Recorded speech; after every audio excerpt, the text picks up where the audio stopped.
ही India आघाडीची महाविकास आघाडीची महावज्रमूठ आहे आणि या भ्रष्ट केंद्र सरकारने आमच्या दैवतावर, साहेबांवर, तसेच हिंदू हृदय सम्राट श्रद्धेय बाळासाहेब ठाकरे यांच्या विचारांची धगधगती मशाल हाती घेऊन महाराष्ट्रपणे निर्भीडपणे वार करणारे माननीय उद्धवजी ठाकरे, त्याचप्रमाणे भारत जोडो यात्रेच्या निमित्तानं संबंध भारतात संदेश देणारे माननीय राहुलजी गांधी आणि दिल्लीचे मुख्यमंत्री माननीय अरविंदजी केजरीवाल यांच्यावर ईडी, सीबीआय, इन्कम टॅक्सचा दबाव आणला.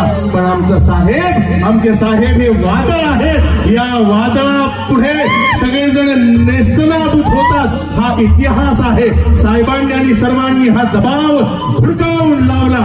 या वादळाबद्दल एकच सांगेन, साहेबांबद्दल या